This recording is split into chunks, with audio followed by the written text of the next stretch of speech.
이제 새해 첫 주, 첫 예배를 하나님 앞에 올리게 되었습니다. 새해 우리 모든 성도님들의 가정과 또 사업 하시는 일 위에 기쁨과 감사가 넘치고 또 웃음꽃이 피어나고 한마디로 좋은 일이 많이 있기를 주의 이름으로 축복합니다. 새해가 되었다고 요즘에는 그런 것도 좀 많이 희미해졌지만은 예전에 송구영신 예배 드릴 때 또 한 해가 넘어가는 그 시간에는 막 기대감도 생기고 막 두근두근 거리는 마음도 있고 송구영신 예배 딱 드리고 가면 새해 첫 번째 뭐야 그러면서 막 의미 부여하고 막 그랬는데 요즘에는 그런 것도 별로 없는 것 같아요. 성경이 말하는 말세의 징조 중에 하나, 감동이 사라지는 시대. 성탄절도 뭐도 감동이.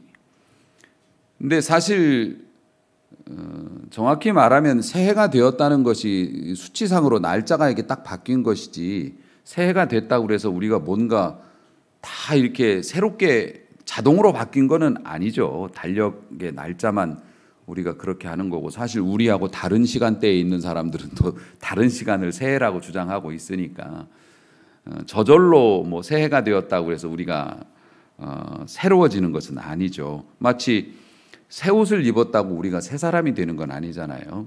그런 것처럼 아무리 좋은 환경 또 하나님의 이런 약속을 가지고 새해를 시작한다고 해도 우리의 생각이나 가치관이 변하지 않으면 사실 크게 달라질 수는 없을 거라고 생각을 합니다. 그래서 오늘 결실이 그치지 않으리라 하신 하나님의 말씀을 가지고 이제 새해를 시작하는데, 그 하나님의 말씀이 우리의 삶 속에서 이루어지기 위해서 우리가 오늘 주시는 언약의 말씀도 믿음으로 받아들일 수 있기를 바라고요. 오늘 은혜 받죠. 오늘 은혜 받으면 여러분의 집에 돌아가서 하나님의 은혜가 여러분의 집에 따라갈 겁니다. 그리고 여러분이 직장에 출근하시면 하나님의 축복이 여러분의 직장으로도 따라갈 것입니다. 그래서 여러분이 가는 곳마다 오늘부터 이 시간부터 시작해서 우리의 믿음이 변하고, 그러면 우리의 가정이 변하고, 또 우리의 자녀가 변하고, 우리의 사업이 변하고, 우리의 교회가 그래서 변하고, 그런 연쇄 반응이 일어날 수 있길 주의 이름으로 축복합니다. 늘 드리는 말씀, 하나님 걱정은 하지 마세요. 그러니까 여러분 걱정하시면 되는 거예요. 하나님이 좋은 축복의 말씀 주시고 그거를 공급해 주실 능력은 충분하시니까 우리가 믿음으로 그것을 잘 물기를 우리 집으로, 내 마음으로 잘 믿음으로 돌려놓으면 채워지는 거는 순식간이니까요. 기대해 보시기 바랍니다. 마치 택배를 주문해 놓고 기다리는 심정으로. 주문을 했으니까 올 거 아니에요.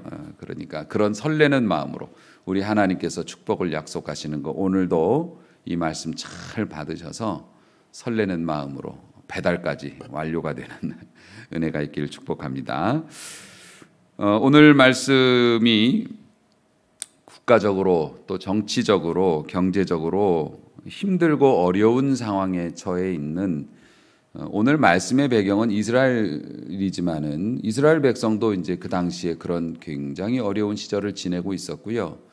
그 말씀 또 오늘 우리에게도 이렇게 어려운 시절을 보내고 있는 우리에게도 주시는 동일한 말씀이 되는데 놀라운 꿈을 심어주고 계시는 겁니다. 내가 새 일을 행할 것이다. 새 일을 행한다. 새 일이라고 하는 것은 이전에 없었던 것들, 이전에 경험해 보지 못했던 것들, 너희가 너희의 수준과 너희가 가진 것으로는 상상할 수 없었던 그런 일들, 그게 이제 새 일이에요. 내가 너희를 통해서 너희에게 새 일을 행하려고 해. 하나님이 그렇게 말씀하셔요. 그러면서 이제 나타낼 것이라고, 임박했다라고 말씀하시는 겁니다. 임박했다라고 말씀하시면서 내가 광야에 길을 뚫겠고 사막에 강을 낼 것이다. 19절에 그렇게 말씀하고 계세요.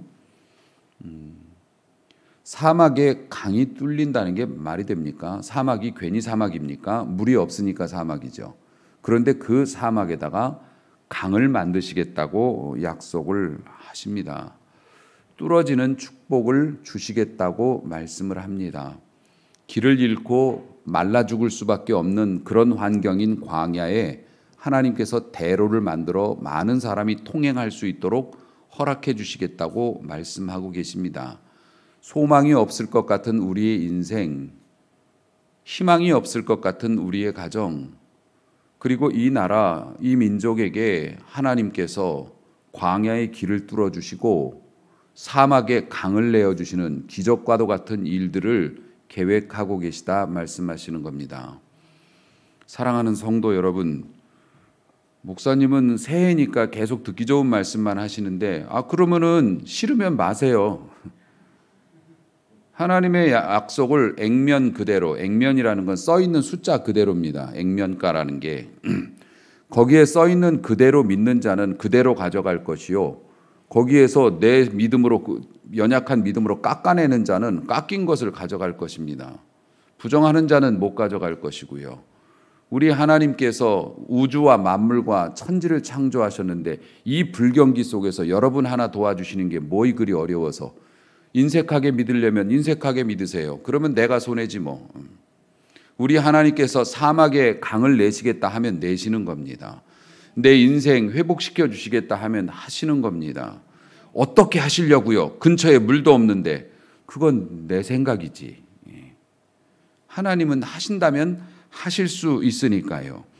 여러분, 역사적으로 볼 때 이스라엘이 두 번의 포로 생활을, 큰 포로 생활을 이제 두 번으로 하죠. 하나는 애굽에, 그건 잡혀간 게 아니라 사실 스스로 들어갔지만 애굽에서 이사 들어갔다가 요셉과 연관되어져서 이제 이사 들어갔다가 거기서 430년 동안 종살이 비슷한 걸 했죠. 거의 노예 생활 같은 거를 했어요. 누가 도와주는 사람도 없고 정권이 바뀌어서 요셉을 잃어버린, 기억 못하는 왕이 들어오는 바람에 뭐 만만했죠. 그래서 이스라엘 백성들을 엄청 탄압해서 노예 생활을 하다시피 했어요. 그런데 75명으로 들어갔던 사람들이 거의 뭐 100만 명이 넘어가는 뭐 숫자로 불어났죠. 불어났지만 그거는 사람들의 숫자가 불어났을 뿐 자신들은 정치적이나 군사적인 힘이 없기 때문에, 특별히 이집트가 뭐 좀 강했습니까? 지금은 뭐 피라미드 구경하세요 뭐 이러고 있는 걸로 보이지만 지금도 중동의 맹주이고, 그 당시에는 어마어마한 세력을 가진 정말 절대적인 강대국이었죠. 그 속에 끼어서 살아가는 이 평민들이 무슨 힘이 있겠어요. 그런데 하나님께서 그들을, 모세라고 하는 할아버지를 보내가지고 내가 너희를 뜯어서, 곱게는 안 돌려보내주겠지만 내가 반드시 너희 모두를 멀쩡한 상태로 이 땅에서 나아가서 더 좋은 가나안 땅으로 너희를 인도할 것이다. 그렇게 얘기하면 이스라엘 백성들이 사막에다가 강을 뚫겠다는 그 말로 들었을 거 아닙니까? 안 믿었죠. 어떻게 저 사람들과 싸워서 그 사람들을 물리치고 어떻게 우리가 탈출할 수 있겠느냐고. 됐나요? 안 됐나요? 됐습니다. 아주 갈아엎어 버리셨습니다. 이 애굽 사람들이, 그 신하들이 파라오한테 10가지 재앙 맞으면서 그런 얘기했어요. 우리나라 망했습니다요. 우리나라 망한 걸 왜 임금님만 모르십니까? 빨리 내보내야 합니다. 빨리 내보낼수록 우리가 이득입니다. 이런 말이 나올 때까지 하나님이 역사하셔서 그 일을 이루셨죠. 또 하나, 바벨론 제국이 세워지면서 바벨론 왕조가 1왕조가 있고 2왕조가 있어요. 처음에 1왕조에서 가장 유명한 사람은 함무라비, 법전을 쓴 함무라비 왕이었어요. 이 왕조에서 제일 유명한 임금은 4대 왕이었던 느부갓네살이었어요. 느부갓네살이 왜 유명하냐면은 그 이스라엘을 침략을 해가지고요. 이스라엘을 침략해서 싹 다 그냥, 그 당시에도 이스라엘 사람들이 그 바벨론 제국에다가 조공을 바치며 살고 있었는데 애굽이 강대국이 되면서 우리한테 바쳐 쟤네들한테는 안 바쳐도 돼. 여기에 넘어가 가지고서 그거 하다가 침략당해 가지고 다 털렸어요. 그건 물론 예언에 나와 있는 내용이었죠. 그래가지고 이 사람들이 70년의 포로 생활을 하는데 성전에 있던 보물도 다 털리고 그 백성들 중에서 쓸만한 사람들은 싹 다 포로로 잡혀가 가지고서 이스라엘 예루살렘이 그냥 텅 빈 도시가 되다시피 했어요. 절대적인 힘을 가지고 있었죠. 바벨론 제국 근처를 아주 다 통치를 했던 그런 제국이었어요. 그렇게 심각하게 망했어요. 그런데 하나님께서 약속을 주셨죠. 이게요, 역사가 요세푸스가 이런 기록을 남겼어요. 고레스라고 하는 사람이 있습니다. 그러니까 바벨론 제국 그 이후에 그 바사 제국이 생기는데 그 왕이 고레스예요. 그런데 이 고레스 왕이 악착같이 바벨론 제국과 싸워가지고 이거를 물리쳤어요. 그 이유가 있어요. 기록에 의하면 고레스 왕이 태어나기 150년 전에 고레스라고 하는 이름을 거명하면서 이 사람이 이스라엘 백성을 포로에서 놓아서 돌려보낼 것이다라고 하는 예언이 있었단 말입니다. 고레스가 그걸 알았어요. 알아서 이거는 천명이다. 하늘이 나에게 준 이건 기회다. 이래가지고서 힘을 내어서 바벨론 제국과 싸워서 이걸 물리쳤고 약속을 지켰단 말이에요. 누가 하시는 일? 하나님이 하시는 일. 그 거대한 바벨론 제국 속에 포로로 잡혀갖고 한 줌도 안 되는 이스라엘 백성들 무슨 희망이 있겠어요? 우리 힘으로 이걸 어떻게 갚아? 우리 힘으로 이걸 어떻게 이겨? 우리 힘으로 이걸 어떻게 헤쳐나가? 아무런 소망이 없을 때 하나님께서는 이미 고레스라고 하는 사람을 준비시키고 고무시키셔서 그 일을 이루어서 고레스가 왕된 다음에 다 돌려보내잖아요. 성전 보물까지 도로 목록 봐가지고 다 챙겨가지고 돌려보내서 어떻게 합니까? 너희는 성전을 재건축하라. 그래서 스룹바벨 성전이 그 폐허가 됐던 성전이 재건되었던 역사가 그래서 일어났던 거 아니겠습니까? 누가 하십니까? 하나님이 하신 일입니다. 그렇게 하셨다는 겁니다. 여러분, 이러한 일들을 행하시고 뭐 더한 일들도 행하시죠. 여러분, 성경은 그런 하나님의 놀라운 역사로 가득 차 있는데 그 하나님이 시간상 다른 이야기는 더 해드릴 수가 없고 그 하나님이 오늘 또 우리에게 말씀하시는 겁니다. 내가 새 일을 행할 것이고 이제 그 일을 너희에게 나타낼 것이다. 보여주실 것이다. 그 새 일이라고 하는 것이 이 성경이 기록된 시대에는 뭐 출애굽 아니면 바벨론에서 다시 돌아오는 그런 어마어마한 역사, 그리고 궁극적으로는 뭐였냐면은 상징적인 의미는 예수 그리스도의 강림, 초림. 다시 말해서 죄와 사망의 권세에 억눌려 있던 인간들, 마귀와 우리가 싸워서 이긴다는 건 불가능한 일이죠. 마귀의 졸개인 귀신에만 들려도 꼼짝 못하고 평생 노예로 살아가는 게 우리 인생입니다. 뭐 신내림 받았다, 뭐 내림굿 해라 이런 얘기 있죠. 귀신이 내가 너를 쓰겠어 하고 딱 찜하면 어떻게 됩니까? 그 귀신의 명령에 순복하기 전까지는, 그 귀신의 종로로 탈 때까지는 다른 걸 못하게 만들죠. 귀신의 권세가 그렇게 세죠. 그런데 하물며 그 귀신의 왕인 마귀는, 사탄은 죽음이라고 하는 이 권세를 가지고 모든 인류를 자기의 손에 쥐락펴락했습니다. 모든 인생은 그 죽음 앞에서 희망이 없었어요. 어느 누구도 죽음을 거스릴 수도 없었고 죽음을 이길 수도 없었죠. 그런데 어떡합니까? 그렇게 절망 속에서 다들 지옥과 멸망으로 빠져들어가고 있을 때 사막에 강을 내시는 여호와의 역사, 한 아기가 우리에게 낳았고 예수 그리스도께서 인간의 모습으로 이 땅에 오셔서 그 하나님이 우리를 대신하여 죽음의 권세를 깨뜨리셨죠. 죽으시고 사셔서. 그래서 그를 따르는 모든 자들에게 구원의 소망을 주셨죠. 할렐루야. 그래서 이 문서적으로, 역사적으로는 새 일을 행하리라는 의미가 그 출애굽, 그리고 바벨론 포로 생활에서의 회복, 그리고 모든 인간을 구원하시는 메시아의 출현을 의미하는 상징적인 사건이죠. 그런 선언이지만 그 상징적인 사건은 예수님께서 우리에게 승리를 주신 것처럼 오늘 새해를 시작하면서 이제 이 2022년과 싸우는 거잖아요. 우리가 뭐 나쁜 의미로 말하는 게 아니라 2022년이라고 하는 이 세월 앞에서 우리가 어쨌든 열심히 해서 우리가 원하는 바도 이루고 또 다른 사람에게 도움도 되고 하나님께 영광 돌리는 성공적인 한 해를 살고 싶어서 파이팅 하면서 지금 이러고 있잖아요. 그러니까 하나님께서 예수 믿고 승리하는 자들에게 허락하신 그 약속이 있으니까 우리도 이 말씀에 해당이 된다는 이야기입니다. 사랑하는 성도 여러분, 하나님께서는 분명히 약속해 주셨어요. 그 아들과 함께 모든 좋은 것을 우리에게 은사로 선물로 주시겠다고 약속을 하셨으니까, 우리가 예수 안에 있으니까 우리도 이 약속 받을 수 있는 거고, 우리의 광야 같은 환경, 사막 같은 환경, 그 속에서 하나님이 행하실 일들이 반드시 있다 없다? 있죠. 그거를 여러분이 붙잡아야 한다는 겁니다. 길을 잡아야 된다는 거죠. 이렇게 계속 여러분들에게 호소를 하다 보니까 내가 무슨 약장수 같습니다. 반드시 이 약을 팔아야 돼. 여러분, 이 약은 공짜로 주어지는 것이고, 그리고 이 약은 여러분이 지불을 뭔가를 했더라도 여러분이 지불한 것과는 상상할 수 없는 가치를 지닌 것이고 점점 닮아간다. 그리고 여러분, 이건 하나님이 주시는 것이기 때문에 부작용도 없어. 사랑하는 성도 여러분, 그래서 하나님께서 16절에 보면 바다 가운데 길을, 큰 물 가운데 지름길을 내겠다 말씀하셔요.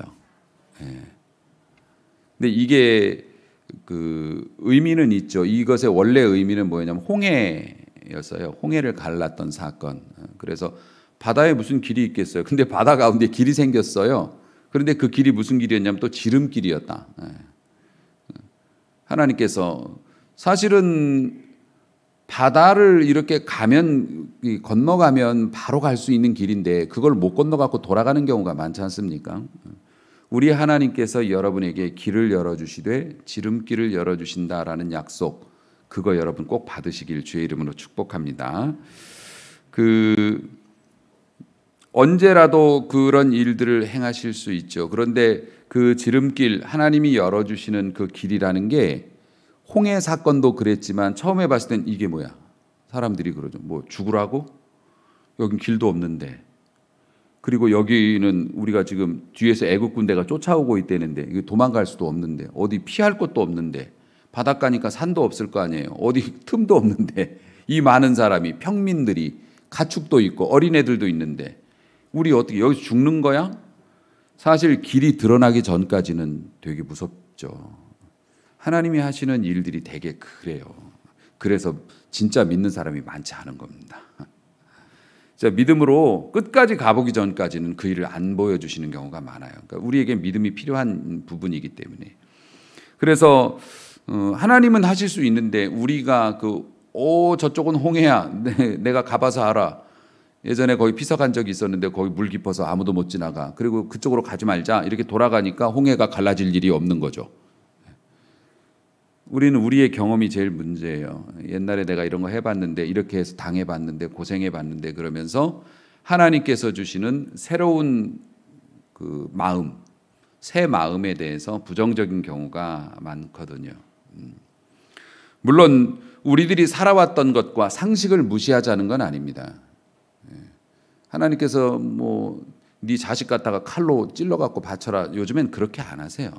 그때는 아브라함 때 한 번 그러셨고 지금은 그렇게 안 하시죠. 그리고 니네 집을 팔아가지고 교회에다가 바쳐라. 그렇게 안 하십니다. 하나님께서. 뭐하러 그렇게 하세요? 하나님 꼭 그렇게 하실 이유가 없어요. 그러니까 여러분 안심하세요. 하나님께서 새 일을 행하시면서 여러분에게 믿음의 도전을 하신다고 해도 기껏 크게 도전하신다면 너 그동안 11조 안 했지? 11조 좀 해라. 이런 거 하신다든가 아니면은 너 기도 좀 해야 된다. 아니면 이번에 너 봉사 좀 해라. 성가대 해라. 이런 정도 수준이지. 너는 본토 친척 애비 집을 떠나서 저 어디 이상한 데로 가서 선교해라. 사실 특별한 상황이 아니면 우리 같이 일반인들에게 그렇게 말씀하시지 않아요. 하지만 우리는 그러한 작은 하나님의 감동과 현실적으로 가능한데 우리가 마음만 먹으면 가능하죠.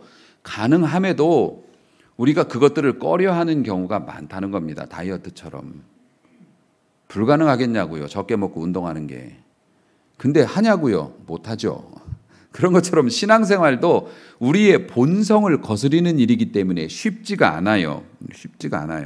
하지만 사랑하는 성도 여러분, 하나님께서 바다에 지름길을 내주신다, 광야에 강을 흐르게 하신다, 이런 것들 인간의 눈으로 볼 때는 고난으로 보이고 시련으로 보여요. 가뜩이나 어려운데 하나님의 뜻에 맞춰서 살아간다는 게 더 힘들어질 것 같다라는 느낌적인 느낌을 갖게 만든다고요. 그런데 사랑하는 성도 여러분, 올 한 해 결실이 그치지 아니함 같으리라라는 이 말씀이 이루어지기 위해서 너희가 그 정도의 모험은 감수해야 한다라고 당연히 말씀하시는 겁니다. 당연히 말씀하시는 거예요. 은혜의 하나님이 다 거저 주시는 거 아니었나요? 거저지 그러면은. 주시는 것은 거저죠. 근데 쇼핑백 가져와서 담아가라는 게 그렇게 어려운 일이었던가? 주시는 거는 거저입니다. 우리의 믿음으로 담아가야 되는 거죠. 그러니까 사랑하는 성도 여러분, 하나님 믿으면 무조건 공짜, 교회 다니면 집 사준다고, 집사의 직분을 준다고 그랬지 누가 집을 사준다고 그랬냐고. 그런 식으로만 생각하지 마시고 하나님 앞에 심고 크게 거둔다라고 하는 믿음을 가지고 기본적으로 체면치레는 해야죠. 우리가. 그 첫 번째 체면치레가 무엇이냐? 새벽기도 되겠습니다. 3일만. 우리가 열흘을 하자고 그랬어요? 한 달을 하자고 그랬어요? 1년을 하자고 그랬어요? 3일 동안 일찍 나와서 하나님 앞에 내 마음을 새롭게 하고 날카롭게 나를 갈아서 썰어보자는 거죠. 사랑하는 성도 여러분, 하나님은 그 정도로 우리에게 요구하시는 겁니다. 큰 거 요구하시지 않는다는 거예요. 누가 전도사님이 혹시 내가 기도해 봤는데 집문서 갖다가 교회 바치래 그런 얘기하면 저한테 빨리 전화하세요. 제가 그냥 쫓아가서 그냥 여러분, 그렇게 우리가 믿음으로 어렵지만 한 걸음 한 걸음 걷다 보면은 나중에 보면 어라 이게 지름길이었네. 그 선택하기를 참 잘했네 라는 고백이 반드시 나오게 되는 줄로 믿어야 할 것입니다. 사랑하는 성도 여러분, 고난과 낮은 자의 길, 그것은 그리스도인의 숙명이에요. 예수 믿으면 축복 받죠. 당연히 받죠. 하지만 그에 앞서서 십자가를 지고 나를 따르라 하신 주님의 음성이 있음을 목사님들부터 잊지 말아야 돼. 성도님들한테 십자가를 지고 따라가야 한다는 것을 말해주지 않고 무조건 복 받는다고 얘기하니까 안 맞는 거잖아요, 이게. 고난과 낮은 자의 길, 십자가의 길, 실패처럼 보이죠. 예수님 때도 그랬으니까요. 하지만 시간이 지나고 보면 그 길이 천국 가는 길이고 그 길이 이 세상에서 가장 강하게 사는 길이고 후회가 없는 길이 되는 줄로 믿으시기 바랍니다. 그래서 여러분, 수많은 새해를 맞이해서 축복의 언어들이 나열되고 있지만 그 모든 축복의 배경에는 어떤 것이 있습니까? 기본적인 전제 조건이 있어요. 믿음의 사람처럼 살라. 하나님의 백성처럼 살라. 낮은 자의 길을 각오하라. 그때 하나님께서 높여주신다고 약속하신 것을 잊지 마시기를 바랍니다. 하나님께서 이전의 일을 기억하거나 생각하지 못하도록 광야의 길을 내신다 말씀하셨습니다. 그러니까 여러분, 사실 지난 일을 잊어버려야 해요. 지난 일을 잊어버려야 합니다. 잊어버리라고 하는 것이 기억에서 지우라는 얘기가 아니에요. 어떻게 기억에서 지워요? 생각이 나는 걸. 근데 여러분이 이전에 실패했던 경험이나 이전에 잘못됐던 어떤 그런 경험들, 여기에서 이걸 잊지 못하면, 다시 말해서 여기에서 벗어나지를 못하면 족쇄처럼 여러분 발목이 딱 잡혀가지고 묶여있는 개처럼 이게 그 안에서는 자유롭지만 어느 반경을 벗어나려고 하면 목을 딱 조이잖아요. 못 나가잖아요. 그러니까 요게 우리가 사로잡혀 있다는 표현을 써요. 그러니까 옛날에 내가 실패했거나 고생했던 경험이 내 머릿속에 있을 수는 있죠. 하지만 그것 때문에 내가 새로운 시도를 못한다든가 새로운 믿음의 결단을 못한다든가 이거는 사로잡혀 있는 거예요. 기억하고 있는 거예요. 그러지 말라는 겁니다. 이전에 내가 실패했거나 힘들게 살았던 공포가 내게 있다고 할지라도, 내가 하나님 앞에서 실패했던 경험이 있다 할지라도 나는 원래 그런 사람이야 라는 말 하지 마시고, 하나님께서 새로운 감동을, 각자 다를 거예요. 수준도 다르고 내용도 다를 거예요. 감동을 여러분에게 어떤 상황이든 주시면 이전 일을 기억하지 말고 그 감동에 몰입하시고 그 감동에 순종해 보시길 주의 이름으로 축원합니다. 이게 주님이 주시는 명령입니다. 이전 일을 기억하지 말라고. 과거에 사로잡혀서 미래에 주실 축복에 제동 걸지 말라고. 하나님이 하시는 일을 방해하지 말라고. 너만 가만히 있으면 하나님 잘 하실 수 있다고. 예. 사랑하는 성도 여러분, 이전 일을 기억하지 못하게 하신다, 또 기억하지 말라 하신 말씀의 또 다른 의미는 뭐냐면, 하나님이 주시는 게 너무 좋아서 그걸 받고 나니까 예전에 내가 고생했던 것들이 더 이상 아픔이 되지 않는다. 오히려 추억이 될 수도 있다.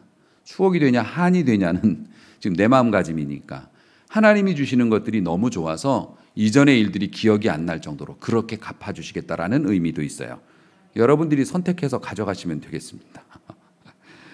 사랑하는 성도 여러분, 뿐만 아니라 20절에 보면 장차 곧 들짐승, 승냥이, 타조, 뭐 이런 여러 가지 짐승들, 잡것이라고 하죠. 여러 가지. 그러니까는 미물들, 짐승들이 하나님을 존경한대요. 근데 이것들이 인격이 있어서 하나님을 존경하는 게 아니에요. 인격이 있어서 하나님을 존경하는 게 아니라, 배가 고프고 메마른 광야에서 타조 같은 애들이, 얘들은 풀 같은 거 먹겠죠. 막 풀이 없어가지고서 막 배가 고파가지고 막 쓰러질 지경이었는데 사막에 강이 생겼으니까 풀이 자랄 거 아닙니까? 이게 풀이 많이 자라니까 얘들이 배불리 먹은 거예요.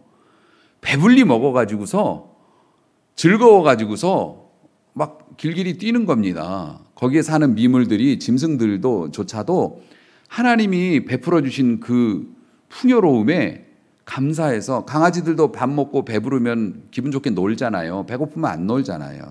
그런 것처럼 짐승들이 그렇게 막 뛰놀아요. 즐거워하고 배부른 소리를 내고 곤히 잠들고 편안하게 지내고, 이런 것들이 뭐냐면 하나님께 대한 찬양이 되는 거죠. 그러니까 우리가 노래로도 찬양을 하지만 우리가 하나님이 주시는 은혜에 너무 감사해서 발걸음이 너무 힘차, 기분이 너무 좋아서 다른 사람에게 좋은 영향을 미쳐요. 뭐가 그렇게 좋아? 나 요즘 그냥 별일 없는데도 그렇게 좋네. 내가 은혜를 받아서 그런가 봐. 이게 뭐예요? 하나님께 영광 돌리는 거고 하나님을 존경하는 거죠. 우리 하나님이 내게 주신 게 참 좋다 이러면서 편안하게 잠자리에 들어가는 거, 이런 모든 게 찬양이 될 수가 있어요. 그래서 하나님이 베풀어 주신 일들 때문에 이런 미물, 짐승들조차도 하나님께 찬양을 올리게 된다는 거예요. 그들의 삶의 모습으로 이런 일들이 일어나게 된다고 하는 겁니다. 사랑하는 성도 여러분, 그만큼 하나님이 하시는 일은 위대하고 그 일은 반드시 이루어질 것이다. 오늘 이것이 새해 첫 예배 드리는 여러분들에게 허락하신 축복의 말씀입니다. 그러므로 이렇게 하나님이 행하시는 새 일을 경험하게 되면은 마땅히 우리가 해야 될 일이 있죠. 헌금이요? 제발 그러지 마시고 이런 일들을 경험하면 우리가 마땅히 해야 될 일이 있죠. 그게 뭡니까? 마지막 절에 나와 있는 것처럼 21절, 이 백성은 내가 나를 위하여 지었나니. 이제 내가는 하나님이시죠. 하나님께서 말씀하세요. 이 백성은 내가 나를 위해서 지었는데 그 용도가 뭐냐면 나를 찬송하게 하려 함이라. 아멘. 그러니까 여러분, 하나님 앞에 찬송하는 삶을 살아가는 우리가 될 수 있기를 소망합니다. 감사와 찬송도 선불이 있고 후불이 있어요. 선불이 세죠. 후불은 하나님이 주신 것에 대해서 감사. 물론 그것도 떼먹는 사람도 있어요. 받을 때는 감사하지만 금방 잊어버리고 교회 갈게요. 이번에 좀 뭐 때문에 바빠가지고 사업 어디 가족들이랑 그러니까 하나님이 주셔서 그렇게 됐는데 그거조차도 못 하시는 경우도 있지만은 어쨌든 그렇게 후불로 꼬박꼬박 감사하는 것도 뭐 좋은 일이지만 진짜 믿음의 감사는 뭡니까? 선불이죠, 선불. 주시지 않았음에도 주실 것으로 믿고 감사하고 하나님께서 아직 완전히 풀어주지 않으셨지만 그럼에도 불구하고 하나님을 찬양한다. 하나님을 찬양한다. 여러분, 찬송의 능력이 대단합니다. 찬송이라는 게 꼭 노래만을 의미하는 게 아니라는 건 이제 여러분들 아시죠? 말씀드렸다시피 내가 하나님을 생각하면서 좋은 표정을 짓거나 좋은 말을 하거나 특별히 올 한 해 제가 그런 결심을 했으니까 여러분도 그렇게 사셔야 돼. 너그러워집시다. 좀 화난 사람처럼 살지 말고 난 화낼 준비가 돼 있어. 건드리면 난 터져 나갈 거야. 이러지 마시고 좀 한 단계라도 더 너그러워져서 2번 약 올리니까 화냈는데 3번까지 하는데도 괜찮네? 사람들이 느낄 정도로 저분이 좀 온유해졌네? 많이 참네? 좀 너그러워지시길 주의 이름으로 축복합니다. 어차피 내 곁에서 나한테 실수하는 사람은 늘 있을 거예요. 늘 그건 존재합니다. 좀 더 너그러워집시다. 그 너그러움도 우리가 찬양이 될 수 있습니다. 우리가 너그러워지는 이유가 뭐예요? 하나님 앞에서 내 마음을 지키기 위해서 너그러워지는 거니까 내가 너그럽게 대할 때마다 이게 찬송이 될 수 있습니다. 화를 100% 화낼 거야. 사람들이 그럴 때 화 안 내면 얼마나 감동받는 줄 아세요? 세상 사람들은 참으면 바보 된다고 얘기하지만 그건 세상 사람들이 잘못 가르치는 거고요. 하나님 생각하면서 참으면 그것이 큰 은혜가 됩니다. 은혜의 길이 열리는 거고 너그러워져요. 그런 너그러움으로 하나님의 이름을 높이는 찬송을 할 수 있습니다. 우리가 부지런함으로도 하나님을 찬양할 수 있습니다. 여러분 뿐만 아니라 내 입술로도 찬양 되게 중요하죠. 좋은 말을 하시는 거죠. 이거 안 되면 확 죽어버릴 거야. 이런 소리 하지 마시고 나는 어떤 상황에서도 나 우리 하나님 진짜 잘 섬길 거야. 이런 말들이 지나가던 천사도 고개를 돌리게 만든다고요. 지나가던 축복이 냄새를 맡고 쫓아오게 만든다고요. 마귀가 냄새 맡게 하지 말고 하나님의 축복이 냄새 맡게. 내 좋은 말로 내 입술로 그렇게 하나님을 찬양하고 그럴 때 하나님의 능력이 여러분의 몸에도 나타나요. 건강에도 좋습니다. 그리고 결박이 풀어져. 마음의 결박이든 물질의 결박이든 결박이 풀어져요. 결박이. 여러분 바벨론의 결박이 찬송으로 풀어지고 감옥에서 이거 수갑 차고 착고라고 하죠. 발과 손에 수갑을 차고 있었는데 그 옥문이 터져 나갔던 거 뭐 때문에? 찬송 때문에. 찬송의 능력이 위대한 거죠. 찬송이라고 하는 건 하나님의 능력을 칼로 만들어서 휘두르는 것과 똑같아요. 칼집에 꽂아놓은 칼은 의미가 없죠. 그런데 이걸 휘두르면 역사가 나타나죠. 내 힘으로 끊을 수 없는 밧줄도 예리한 칼로는 끊을 수 있죠. 내가 하나님을 찬송하는 것, 이것으로 나라가 무너졌고 토굴 속에서 짐승같이 사냥당하면서 언제 죽을지 모르면서도 한 번의 예배를 위해 목숨을 걸었던 카타콤 로마 지하에서 그렇게 신앙생활하면서 소리 죽여서 하나님 앞에 했던 찬송, 그들이 나가서 삶으로 했던 찬송, 그것으로 거대한 로마 제국이 무너지고 기독교가 국교가 됐어요. 할렐루야. 찬송의 능력이 그렇습니다. 그러니까 여러분 병이 들면 찬송하라는 말씀이 딱 맞는 거예요. 하나님을 찬송하시고. 그러니까 우리가 해야 될 일들은 하나님은 새 일을 행하실 준비가 되어 있으니까 우리가 행할 일들은 뭐라고요? 찬송하는 일, 하나님께 감사하고 영광 돌리는 마음가짐 그리고 삶이면 된다는 것입니다. 그러므로 고난의 바다 속에도 길은 다 있다고요. 하나님의 길이 있으니까 고난의 바다 속에서 숨겨놓은 지름길을 내시고 타 죽을 것 같은 그 광야에서 그 광야가 강이 흘름으로 생명의 땅 위로 바뀌는 것, 그로 인해서 찬송이 저절로 터져나오는 축복의 삶, 이것을 여러분이 믿음으로 받아들이시고 이 축복 다 올 한 해 누리시기를 주님의 이름으로 축원합니다. 기도하시겠습니다.